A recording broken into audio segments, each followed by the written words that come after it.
Welcome to Public Forum, a community outreach program produced at North Idaho College on the shores of Lake Coeur d'Alene. Featuring guests from around the globe addressing a wide variety of subjects, Public Forum serves to educate and enlighten. Please join host and moderator, political scientist Tony Stewart, in welcoming today's guest. We are so pleased to bring to you a two-week series dealing with higher education, and we're going to be focusing on that within the state of Idaho and to some extent the inland Northwest, including the Spokane area. We believe that education is essential to empowering people in a democracy as well as their economic stability. In order to do that goal, it's so good to welcome to our program two of our friends. First of all is Judy Meyer. She has a real impressive background in higher education. She was elected to the Board of Trustees at North Idaho College some years ago. She moved from that and appointed by Governor Andrus to the State Board of Education, where she served part of the time as chair of the State Board and now has been reelected to the board at North Idaho College. Judy, it's great to see you. Thank you, Tony. Good to be here. And I'm very pleased to welcome the chair of our Board of Trustees at North Idaho College, Fred Ostermeyer, and he too has this real passion and dedication, for years supportive of this college, and he too has been elected by the voters to serve on our board and recently was chosen as chair. Fred, welcome to the program. It's great to have you here. Thank you very much. This is an opportunity. I look forward to it. As always, I'm so pleased to have regular panelist Janelle Burke, who's an attorney in the state of Idaho, and she will commence today's questioning. This is a great opportunity to talk about North Idaho College. Many of our viewers probably have been seeing the program for years and recognize that it comes to them from North Idaho College, but they may not know much about NIC. And so, Fred, let's start with you and tell us, where is North Idaho College located? North Idaho College is in Coeur d'Alene, Idaho. It's located between the river, Spokane River, and Coeur d'Alene Lake. It's got a student population of about 4,000 plus students in this area. We've got some campuses in Shoshone County and up in Sandpoint, Idaho. There's some distance education programs that are provided in about 12 other sites. So you're really very diverse in terms of location. And we have distance education programs. In fact, we had a student from South Africa that took one of our classes. That was kind of a unique experience. The first time I think we had an international student that was really international. So we do have students from all over the area. Now, Judy, you know a lot about how boards are governed and that sort of thing. Can you tell us, how is North Idaho College governed, and how is that different from perhaps some of the other institutions within Idaho? Good point, Janelle. Sure, I'd be glad to talk about that because I started out learning about college boards by being elected to the NIC board in 1990. And from that, as you pointed out, Tony, was then by appointment to the State Board of Education. In Idaho, we have two community colleges, North Idaho College and the College of Southern Idaho. And they are really standalone two-year colleges where their boards are elected by the local citizens and the local taxing district. Whereas the State Board of Education that I served on is made up of 8 members appointed by the governor. And one of the members is, in fact, the superintendent of schools. And the state board works on setting policy for all the schools in the state of Idaho, which is both 4-year and then 2-year in a sense. That state board works with the local board on saying, how can we help the students who are in the community college, the 2 that we have here in the state, be sure to be able to integrate into the 4-year institutions that we have, which could lead into postgraduate work. So it's a nice effort at collaboration, integration. And one of the things I worked on the state board was the seamless system. So in fact, students who were here at NIC, and we find more and more students stopping, drop in, drop out kind of education program, then starting out at NIC, finding that was enough certification in the beginning through the professional technical program, for instance, to work in the healthcare system for a while, decide they need some more, want some more training, they can come back then and then still be here in Coeur d'Alene area, get some more training in the nursing program. They could then work with Lewis Clark State College, who has some programs here for nursing. They could then, with graduate work, go on to the University of Idaho, or particularly Idaho State, focuses in healthcare programs. It's a long answer, but it leads to the magic that I think Idaho has organized, which is our state board is one of the few state boards in the United States that oversees 2-year colleges and 4-year colleges. 4-year colleges also have some 2-year programs in them. So it took me a while on the state board to learn all the cast of characters and be sure I understood who did what. But the whole goal for all of us is student success. And any way we can do that cost effectively, we're busy trying to do it. Thank you. Let me just add, Judy, that it is almost unique. The State Board of Education not only does the higher education, but have law responsibility K through 12. Good point. I just think that there's not hardly any state board in the country that has more responsibilities in education, starting with kindergarten all the way through. And I should elaborate too, Tony, on the fact that higher education includes a professional technical part of it. Right. So what we used to call vocational education, and that can be certificate programs, it can be 2-year programs. If you want, I used to tease one of my state board members who was a physician. I said, "You went to the most expensive technical school there is," which in Idaho we don't have a medical school, and I think that's appropriate. In fact, we have reciprocating arrangements with the University of Washington. Through WAMI. So again, a student in Coeur d'Alene could start out getting their pre-med program right here at NIC, then work with the University of Idaho or Idaho State, any of those schools, both through technology and on occasion having to go to the campus. But we try to reduce the amount of distance people have to travel because so many of our students are also working at the same time. So we have a very dynamic composition of folks within the college programs. What's our average age here at NIC? Female age 27. And we have students from dual enrollment programs that come in maybe 16, 15, 16 years of age. I think graduation 2 years ago we had a lady that was 82, maybe 83. So there's a wide range of students that we provide services to. It's a word for that called diversity. It is diversity, yes it is. Fred, I wanted to get into another area, both with you and Judy. North Idaho College, and through the leadership of the board and administration, and of course the faculty and staff and people in our community, we are big on the term partnership. And so I'm going to have you to start this process, and Judy, I know this is a love of hers too, that not only do we have the University of Idaho here, Yes.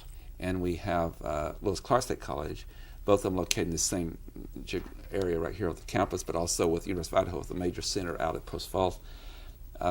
We're developing something called an educational corridor. Yes. Would you talk to the issue of partnership and who all that you're looking at as you go down that road? And then I'm going to ask Judy some specifics about that. Okay. Quite a few years ago, the Stimson Mill property has always been eyed as a possible location And for that's a North lumber mill. That's a lumber mill, excuse me, yes. And that is located north of the college campus. It's been viewed as a possible location to expand North Idaho College. The timing hasn't been right in the past. The timing is starting to appear to be appropriate.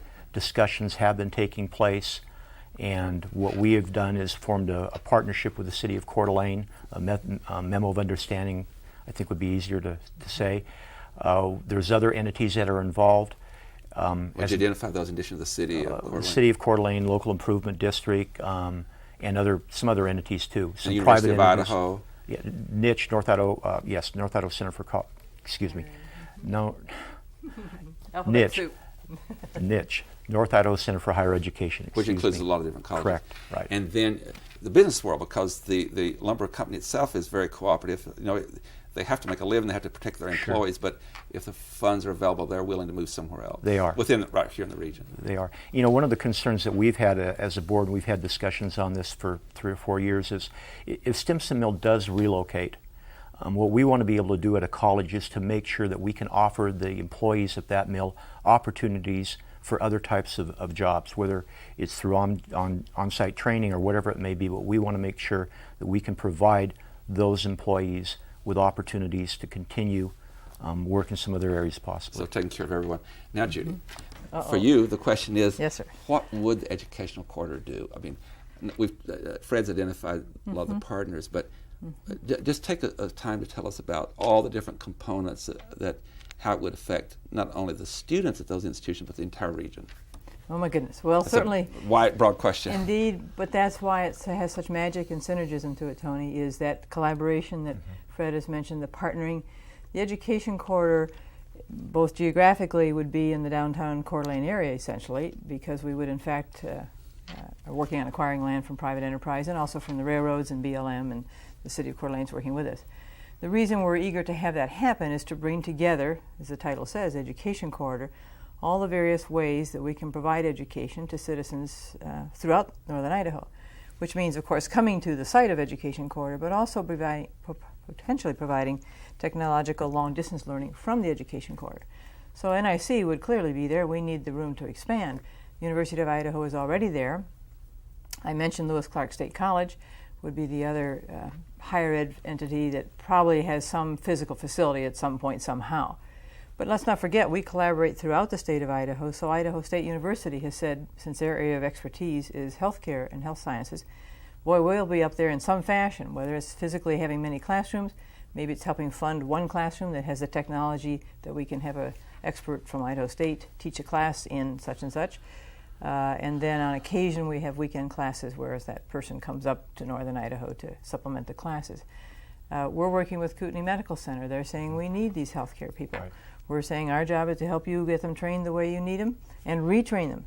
Part of our journey in community colleges is retraining folks at any time along their way, which is back to working with private enterprise and what their needs are and how we can match them on one-day classes, through certificates, through 2 years, 4 years. Here we are again, the whole network graduate goes school together. with those There we go, universities. yep. And let's not stop with just education quarter here. Right. We're also then talking workforce training centers, not in the same location. It's in the Post Falls area with the University of Idaho. That is more specifically for shorter term training, retraining opportunities.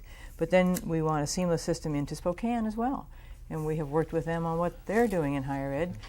All of us, unfortunately, are too poor and also geographically spread out enough that we have to partner. That may not be all bad when we get done with the process. Actually can create great resources.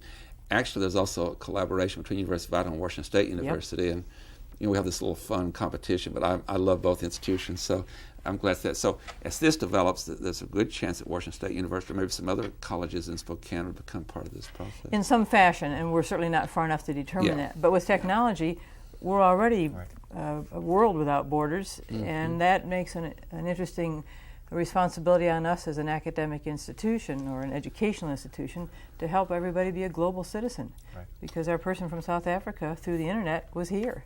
We have a lot of courses on the internet, but one of the things, I'll go back to Janelle, I got to show one of my passions here, and you're involved deeply in this, and you're on one of the center committees, but at the head of this quarter, and by the time this show airs, we'll probably have already announced that, but there's going to be a major human rights center, a first-class human rights center built in this city, or remodeling of a building, with $1 million commencing contribution from Greg Carr's foundation.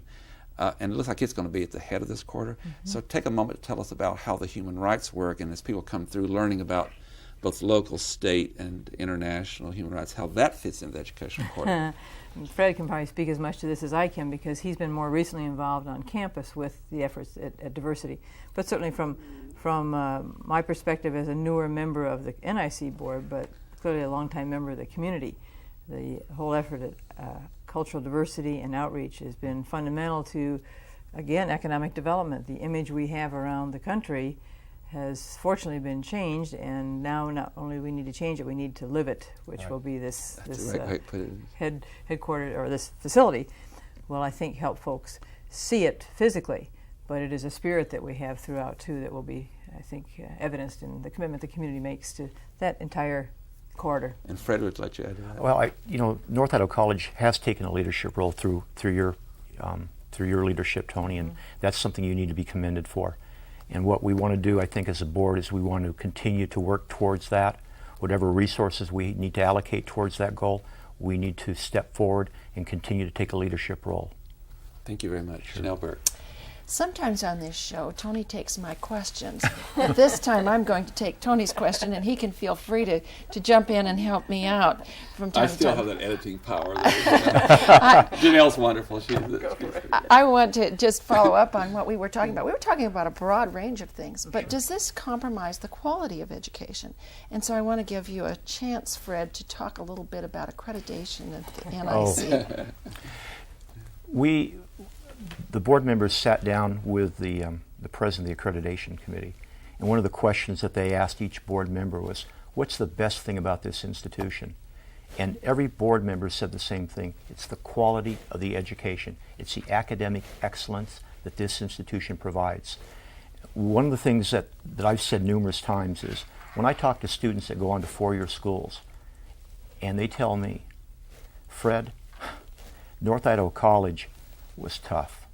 Going on to a four-year school, it's a piece of cake. They have prepared me very, very well for the next 2 years. I've heard that from faculty from other four-year schools. When they know they have a student from North Idaho College, they know that student is prepared. And that's a mark of excellence. Could I jump in Yes, on that? you Because certainly can. accreditation is something I did learn more about at the state board level, and that is it's a trade association effort to help be sure that all our colleges are providing good services and comparable services. And so, as Fed describes, the accreditation team is a group that comes from outside Idaho, and I believe it had Washington, Utah, and Idaho, Oregon. Educators, people in the education world from other institutions who came here as a team, and I believe they volunteer most of their time and energy to spend several days on campus visiting with faculty, with staff, with administration, with board, giving an assessment. And I believe this is a once every 10 years cycle. And it happened most recently at NIC. Good point. Within the last time? month, in the spring. Last month, yes. But So it's there been- was So a, 2003. It's been an ongoing In March process. 2003. This will air later, but Sure, in sure. March 2003. It's been, Tony, 4 years it started again. We started this 4 years ago or so. Let me just interject here. I'm going to ask Tony that question. Please tell us what you this have is really to a say turnaround. about I get to answer a question. the accreditation process. but don't take too long, Tony. We want to tell our story. The Northwest Accreditation Association, the country's broken into regions, you can get different levels, and the best accreditation you get is 10 years. Some of them don't get 10 years. And so I've been through 4. I've been here for two Four lifetimes. accreditations. 73, 83, 93, and 203. Sure enough, And so we've always gotten a 10-year. And from the report, the verbal report that was given, the written report comes out in July, this will air later, it was by far the strongest one I have ever seen at any institution. And so I can't speak for the accreditation team, but the way they praise this institution, I would anticipate when that final report comes out, that would be that. So that's what it's about. Let me just, if you don't mind, Janelle, just piggyback on that to say, quickly, I'd like to get both our board members' reaction to this. What the accreditation team does, they give you commendations, praise. They also give you recommendations for improvement over the next 10-year period, if that's what they give you is 10 years. And I have to say, as someone who's been involved in this a long time, that I was just amazed and so pleased with this. There were 6 commendations, and there were 3 what one might call possible recommendations. And the reason I say that, 2 of those 3, one of them dealing with strategic planning, which you're so involved in, and the other one dealing with outcome assessments, which is very hard when you're dealing with abstract things. In both of those, I said, you're making great progress, just make some more. The only one that was really a true, complete recommendation was to put together a 3-year economic plan. Very quickly, and then I'll get your comments. On the commendations, and that's what a community college is about, they praise this institution for its involvement in the community, the wider community. They praise the college for its foundation and fundraising. They praise the college for how departments work together to share economic resources. And they praise the college for its climate on campus. Those are examples. So with that, Janelle, if I might, I would just shift it back to start with Fred to get their reaction as the board who's finally responsible for this institution. Well, it was a pleasant surprise. I mean, it was an expected surprise. I felt we were going to have good high marks, which we did. I guess the one that the question that I have is on the 3-year one that you mentioned. That was kind of unexpected. We normally don't look at something in that environment, and I know we've had discussions with some of our vice presidents pertaining to that, and the president, they've expressed the same concerns that it kind of came out of nowhere. It wasn't really expected. But the positive things, yeah, it's there. There's some good things going on. And Judy, since you've been this at all levels. Good. Well, only to come back to your question about quality, here is another way for us to measure ourselves with how other folks perceive us and how we're doing, and it was a real delight for me as a newcomer to ride on the coattails of all your good work about the fact that they viewed our institution as effective, that we are in fact in touch with the community, that we are partnering, things that for me are important, and part of my goal on the board is to continue what the board is doing well. Having had a chance to see it throughout the state, then maybe I can add a little bit of expansion to that so that students here at NIC are easily and readily connected with any other education needs that they have at any time. And that has led to some of the topics we'll be talking about on student services and advising students and helping them know all the choices they have, and even helping some of the students who aren't necessarily prepared yet to come into the community college. We'll tune them up too, because they may have come from another state where they don't have the skills it takes to enter the nursing program or the culinary arts program or whatever. So all of that comes back to quality. And our mission statement is student success. Hey, we got that one right. We didn't even practice that one. Janelle, I'll come back to you because I interjected on the accreditation. The next question I want to ask is about variety of programs at an institution like North Idaho College. And I know many other colleges also offer a variety of programs. But let's start, Fred, with you. And can you tell us what is some of the broad range of programs that students can do? In our world today, we're probably going to have to be trained 2 or 3 times during our lifetime. And so what are some of those broad programs? We have programs from auto body repair, culinary services, of course, biology and nursing.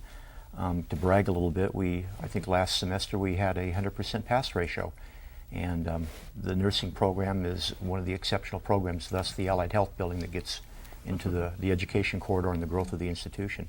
But we have a lot of broad-based programs. Because we are a local elected board, if there is a need for some newer programs that come up, we do have the ability to respond to community needs. So what may have been a successful program 15 or 20 years ago, there may not be a need for that type of program today. So we have the ability to look, see what's out there. If we need to incorporate something, then we can do that. Judy, do you have something to add? I was going to ask specifically about the idea of projecting into the future what the needs are going to be and training for those needs. That's certainly an important question, because as board members, we're trying to find the clearest crystal ball we can find for what it is that's going to be needed. And of course, that's what the administration and new faculty members help us see. Clearly, nationwide, and we're seeing in our community, we've mentioned, is allied health care. Right. Those of us that are going to need more of it sooner than any of us want to admit are eager to have everybody trained up to help. And so within our community here at the college, Fred has mentioned, the nursing program is strong, but there are many other programs for folks, beginning with certified nursing CM programs that are more professional technical level. But in time, if folks find they need more training or wish it, and again, often it's women who are in that world who then often are either single parents or parenting, and so the scheduling to make the ability to attend classes, that's where we can use more creative internet programs, and distance learning will be all the ways that we're going to try to meet that particular need in healthcare. I think as we have businesses come to the community, we're back in touch with, long ago we worked with Harper's, and I've forgotten its current name, but Flexel, thank you. And as we mentioned with Stimson, folks that are in a trade that is transitioning, computer technology I think is one of our fastest growing areas again, because that is marketable everywhere. If anything, it's hardest to keep students in school long enough to complete the program, because the economics are going to move them away. There is such need and demand. Well, that's a nice problem to have. But without sacrificing the theory classes and those basic classes that are so important to our general education. Which is communication skills, the ability to write, to speak, to compute. Correct. I would just add for my question, I've been here 33 years, so it's very hard for me not to get involved in each issue on the panel today. But the college, too, has, in this great, I think it's wisdom and flexibility, has said to some of the technical professional programs, they come over and take English classes for us to have those skills in their writing and their verbal skills. So there is that collaboration that's important. And my question really builds upon what Janelle was doing. I guess one of the things that I'm excited about, and I want to hear about the board's philosophy, is that North Idaho College, in dealing with all its programs, its academic programs, its professional programs, technical programs, and its outreach programs to community, and an awful lot of things on this campus that are free to the general public, which I call this all part of the Renaissance approach. Would you both speak to the issue of flexibility of this particular college, that it's encouraged, that creativity is encouraged, that we're not in a box, that we can't think outside that box? Judy, I'll start with you.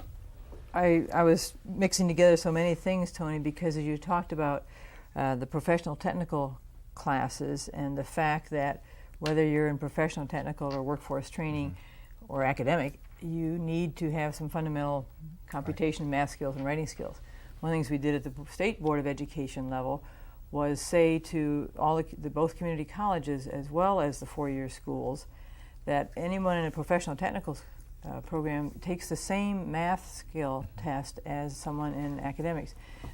Our culture needs to look a little bit at what we're expecting of students. Four-year degree may not be the ticket to everything. Just as we talked with computer programming, there's some skills there that don't necessarily need a four-year degree, and in fact will provide just as fine, if not better, a economic base, if folks are using that as part of their criteria, and everybody is, for how can they afford to do the things they want to do and the wages they have. So that was a quick segue, but I think it reflects the quality that we want and the nimbleness that we as a community college have to say to our students when they come, we will be sure no matter which programming you go into, you started out with the well-equipped basic skills. Right. And then it's up to you to do with it and find the way you want to use them for a career that, as you say, I think statistics are 3 to 7 times that people will be retraining in a significant career change, not just a level within a career, but a significant change. So those skills are life skills, which is back to lifelong learning,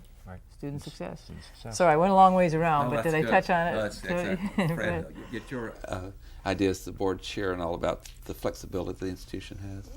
Well, that's one of the things that we are flexible, and when items are brought to our attention, we do have the ability to discuss those items, do our research, do our homework or whatever, and ask the questions. That's what we do, and we rely on the president to bring that information to us.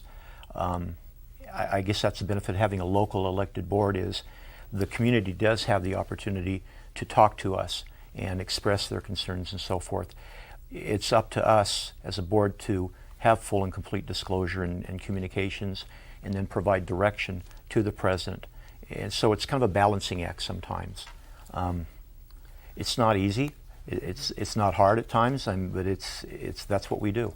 And we're almost out of time, but I'm showing another bias, I guess. But one thing I like about a local elected board is that, and you are empowered by state law, you can move much more rapidly than often is the case when you have a whole statewide system where you have to have a lot longer period of time. Sure, we can.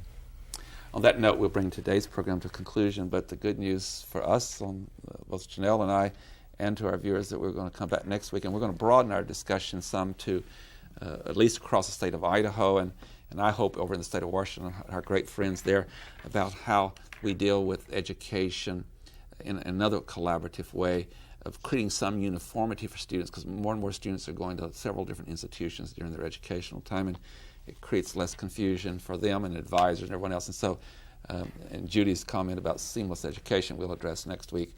Ladies and gentlemen, I hope you've enjoyed this program as much as we've enjoyed bringing it to you. And as I indicated, next week we will have our same guest back and continue this very important question about higher education.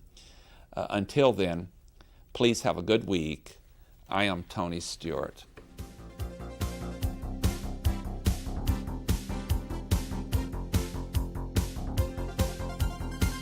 Recorded on the campus of North Idaho College, Public Forum is the longest-running in-house college production on PBS. Each episode is pre-recorded live and is an educational outreach from North Idaho College. Please join us at this same time next week for another edition of Public Forum on this public television station.